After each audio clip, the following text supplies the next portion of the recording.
बिस्मिल्लाहिर्रहमानिर्रहीम। अस्सलामुअलैकुम। Exercise 2.8 question number 6. A rectangular field has an area 2,08,800 square meter. Its length कहता है rectangular field यानी रेक्टेंगल का एरिया जो है वो दिया हुआ है. Its length is twice as long as its width. ठीक है, कहता है जो इसकी लेंथ है ना वो 2 गुना है, 2 टाइम्स है किससे, विथ से. What is the length of its sides, length क्या होगी रेक्टेंगल की साइड्स की. क्वेश्चन नंबर 6 है एरिया ऑफ रेक्टेंगुलर फील्ड. हमें एरिया दिया गया है. जो सबसे पहले देखें उसने कह दिया कि जो लेंथ है ना वो 2 टाइम है किससे, विथ से. ना तो हमें लेंथ का पता ना हमें विथ का पता. हम लेट करेंगे कि विथ क्या है, x है, तो लेंथ उसका 2 टाइम है तो 2x आ गया. ठीक है, एरिया फील्ड रेक्टेंगल का जो एरिया है उसका फार्मूला है लेंथ मल्टीप्लाई विथ या विथ मल्टीप्लाई लेंथ. विथ हमारे पास x है, लेंथ हमारे पास 2x है, 2x स्क्वायर आ गया. अब एक एरिया तो उसने ये दिया हुआ है और एक एरिया यानी ये जो हमने निकाला है. अब इन अकॉर्डिंग टू द कंडीशन यानी 2x स्क्वायर ये वाला एरिया इस एरिया के इक्वल रख के क्या करेंगे, हमने लेंथ निकालनी है. हमें क्या चाहिए, sides, length of sides. X 2 इधर आके डिवाइड हो गया, 2 1 ज़ार 2, 2 1 ज़ार 2, 2 4 ज़ार 8, 2 4 ज़ार 8 और 0 0. ठीक है, अब स्क्वायर रूट हमें तो x क्या था, x विथ है ना, हमें लेंथ चाहिए ना, हम क्या लेंगे, taking square root. Square root लिया, सबसे पहले स्क्वायर रूट लेते हुए जैसे मैं आपको पीछे बताती आई हूँ कि हम पेयर बनाते हैं. ठीक है, क्या आंसर आया 120, x का क्या आंसर आया 120 मीटर. तो लेंथ फाइंड करनी, ये तो x तो विथ आई है, x क्या आई है, विथ, और जो लेंथ थी वो 2x थी, 2 मल्टीप्लाई एक्स, एक्स क्या है 120, 2 मल्टीप्लाई 120 क्या आ जाएगा 240. ठीक है, लेंथ क्या आई है 240. बेटा मैं एक बात क्लियर कर दूं, एक बच्ची कल मेरे से पूछ रही थी कि टीचर एरिया जो है अगर तो लेंथ इसका जो है क्वेश्चन नंबर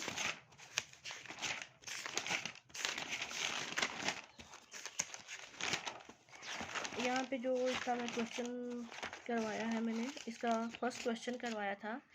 ठीक है, बच्ची ने पूछा था यहाँ पे, मैं फिर नेक्स्ट चलूँगी, मैं उसको मुझे याद आ गया, मैं क्लियर कर दूँ.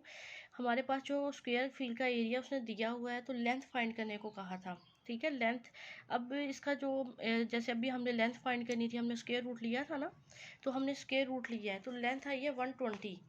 120 से मुराद है ये वाली साइड, ये एक ये वाली साइड, ये वाली साइड, ये वाली साइड और ये वाली साइड. ये तो एरिया नहीं होता, एरिया तो अंदर वाली चीज़ होती है जो फिल हो रहा होता है. ये जो अंदर वाली यानी एरिया से मुराद है, अब एक कमरा है, एक रूम है.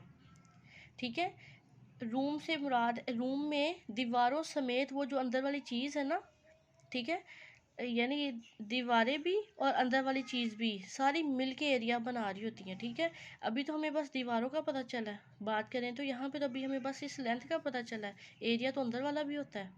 क्लियर है ना, अभी हमें ये वाली एक साइड का पता चला है, ये भी 120, ये भी 120, ये भी 120 और ये भी 120, और अंदर वाली चीज़ का हमें कोई आइडिया नहीं है, ये जो खाली है. ठीक है, इनका भी पता चलेगा, फिर हमें एरिया टोटल अगर आप कह रही हैं ना ये इनको ऐड करें या मल्टीप्लाई करें तो ये आना चाहिए. ये तब आएगा जब आप ये जो अंदर वाला भी ऐड करेंगे. ठीक है, जो उसने हमें नहीं बताया हुआ. अपने क्वेश्चन की तरफ चलते हैं. क्वेश्चन नंबर जो है वो 7 स्टार्ट करेंगे.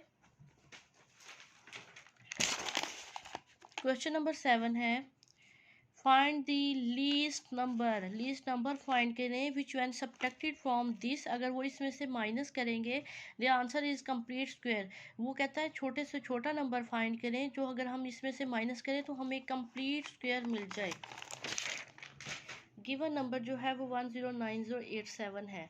ठीक है, स्क्वायर रूट लेंगे, हमें क्या करना है, लीस्ट नंबर फाइंड करना है. स्क्वायर रूट लिए इस वैल्यू का, सबसे पहले पेयर बनाए हैं, 3 3 ज़ार 9, 10 में से 9 गए 1 और 90 जो पेयर है वो नीचे उतर आया. ठीक है, 63 को 3 से मल्टीप्लाई किया तो 189 आया. अब आंसर जो आया वो नीचे 187 है. क्या है 187. अब देखें कि यहाँ तो हम आगे नहीं कर सकते, यहाँ पे करेंगे तो ये 3 वैल्यूज़ आ जाएंगी, वो बढ़ जाएगा काम, तो हम इससे आगे स्क्वायर रूट नहीं ले सकते. तो ये जो नीचे नंबर आया है ये नंबर ऐसा नंबर है, अगर हम इसमें से माइनस कर दें ये जो नंबर तो यही पूछा है, रिक्वायर्ड नंबर क्या है 187। हमें जो नंबर पूछा गया है कहता है वो लीस्ट नंबर फाइंड करें जो कि हम इसमें से माइनस करें तो हमें पूरा पूरा आंसर आए, यानी पूरा पूरा डिवाइड हो जाए, पूरा पूरा स्क्वायर रूट आ जाए। 187 नंबर ऐसा नंबर है, अगर हम इसमें से माइनस करते हैं तो वो पूरा पूरा डिवाइड हो जाएगा। ठीक है, रिक्वायर्ड नंबर क्या है 187। क्वेश्चन नंबर 8 की तरफ चलते हैं।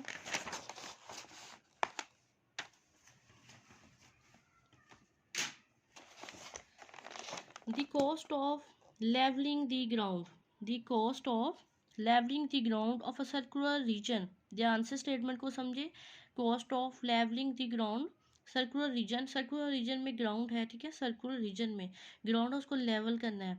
कॉस्ट प्राइस क्या होगी उसकी, ₹2 पर स्क्वायर मीटर, यानी 1 स्क्वायर मीटर में ₹2 इज़ 4928। पूरे सर्कुलर रीजन में एक स्क्वायर रूट पे ₹2 है, टोटल पे क्या है 4928। Find the radius of the ground, ground का रेडियस फाइंड करें। ग्राउंड जो होता है सर्कल फॉर्म में होता है, ठीक है। पूरे ग्राउंड पे जो है ना वो उसने कहा है जो एरिया है उसका वो क्या है 4928। Cost of levelling the ground, जो टोटल जो उसके टोटल पैसे लगने हैं ना पूरे ग्राउंड को लेवल करने के लिए, वो क्या है 4928। और अगर हम टोटल की बजाय अगर हम 1 स्क्वायर मीटर पे देखें, पर स्क्वायर मीटर से मुराद 1 स्क्वायर मीटर पे, तो वो कितने ₹2 है। टोटल पे कितने, इतने। और 1 स्क्वायर मीटर पे देखें तो रुपीज़ क्या है 2। Area of circular region, area अब हमें कितना कैसे पता चलेगा कि कितने स्क्वायर मीटर वो है एरिया। 1 स्क्वायर मीटर पे रुपीज़ तो पता चल गए ₹2 है, लेकिन हमें ये नहीं पता कि, और टोटल पे भी रुपीज़ का पता ये नहीं पता कि वो कितने जो सर्कुलर रीजन है, वो जो ग्राउंड है वो कितने मरबा मीटर का है। ठीक है, क्या करेंगे 4928 को डिवाइड करेंगे 2 पे, तो हमें पता चल जाएगा कि वो कितने मरबा मीटर का, कितने स्क्वायर मीटर का है, वो है 2464 स्क्वायर मीटर का। और हमें पता है कि जो सर्कल का एरिया होता है वो पाई स्क्वायर होता है, और इज इक्वल टू जो हमारा एरिया निकला है वो 2464।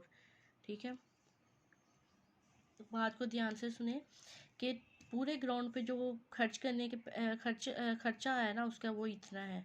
अगर हम उसके पूरे ग्राउंड के 1 स्क्वायर मीटर पे देखें तो ₹2 है। अब हमें नहीं पता वो कितने स्क्वायर मीटर का है, वो जो ग्राउंड है वो कितने का है, 2464 मीटर, उस इतने पे इतना खर्चा आया है। ठीक है, और आपने according to given condition πr², हमें रेडियस फाइंड करना है, ग्राउंड का क्या करना है, रेडियस फाइंड करना है।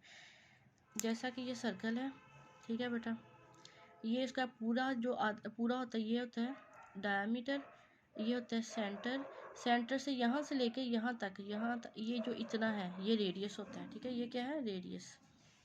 अब रेडियस फाइंड करना है हमें, इतना हिस्सा फाइंड करना है, इतना। पाई की वैल्यू होती है 22/7, वैल्यू पुट की 7/22।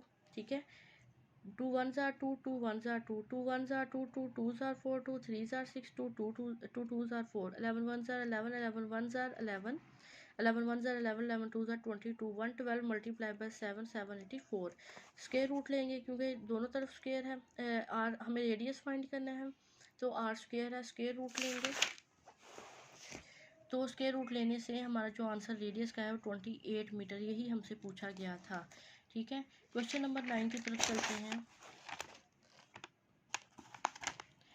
The cost of ploughing in a square field, अब स्क्वायर आ गया, स्क्वायर की चारों साइड इक्वल होती हैं। ठीक है, कहते हैं स्क्वायर को प्लफ करने के लिए क्या है वो रुपीज़ इतना खर्चा आया at the rate of ₹2।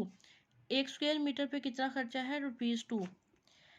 Find the length of the side of, length find करें। If cost of ploughing ₹2 then area 100 metre square. ठीक है ना, अगर ₹2 है तो एरिया कितना है 100 मीटर। अगर ₹1 हो देन एरिया क्या होगा 100/2, ये 100, ठीक है, by 2। पूरे एरिया पे ₹2 के हिसाब से कितना है 100, और अगर ए का निकालना है तो 2 पे डिवाइड करेंगे। ठीक है, अगर हमने निकालना है 2450, टोटल हमारा जो पर्स खर्चा आया है उसमें से निकालना है, तो एरिया क्या आएगा 1225 500 मीटर स्क्वायर। सेम उसी तरह जैसे पीछे क्वेश्चन किया है। अब हमारा पास ये एरिया आ गया है। एरिया से हम लेंथ कैसे फाइंड करते हैं, हम क्वेश्चन नंबर 1 से करते आए हैं। यही बात करते हैं कि एरिया दिया हो, लेंथ फाइंड करनी हो, तो हम क्या करते हैं, हम स्क्वायर रूट लेते हैं। जब हम एरिया दिया गया, एरिया ऑफ स्क्वायर आ गया, हमें लेंथ फाइंड करनी है, तो हमने देखें कि हमने इसका स्क्वायर रूट लिया, तो लेंथ हमारी आ गई 350 मीटर। क्या आ गई है, 350 मीटर। क्वेश्चन नंबर 10 की तरफ चलते हैं। Square lawn area is 6,25,000 square meter. A wooden fence is to be led around the lawn. How long wooden fence is required? Statement को ध्यान से समझें। कहता है स्क्वायर लॉन, एक स्क्वायर फॉर्म में लॉन बना हुआ है, ठीक है। एरिया उसका जो है वो दिया गया है।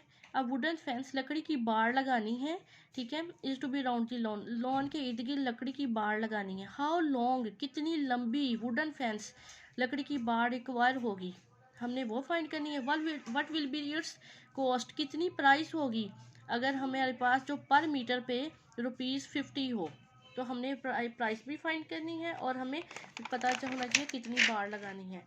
सबसे पहले एरिया लॉन का दिया गया है, हम लेंथ निकाल लेंगे कि हमारे पास स्क्वायर है ना, स्क्वायर है तो चारों साइड इक्वल है, तो एरिया दे दिया गया है। जब हम उसकी स्क्वायर रूट लेके हम लेंथ निकालेंगे तो हमें एक साइड की जो है ना वो पता चल जाएगा। लेंथ क्या है 250, ठीक है ना, लेंथ क्या निकली है 250। अब देखें कि स्क्वायर है ना, चारों साइड्स इक्वल है। अगर यहाँ पे 250 है तो इधर भी इतनी बार, इतने 250 लेंथ है, इधर ही भी 250 लेंथ है, इधर भी 250 लेंथ है, इधर भी 250 है। तो हमें तो चारों तरफ वुडन फेंस लगानी है ना, तो 250 को 4 से मल्टीप्लाई करेंगे, क्या आ जाएगा 1000 मीटर। अब देखें कि हमें कितने मीटर पे फेंस लगानी है, 1000 मीटर पे। रिक्वायर्ड फेंस कितनी है, 1000 मीटर पे लगाने के लिए, चारों साइड पे लगानी है ना फेंस।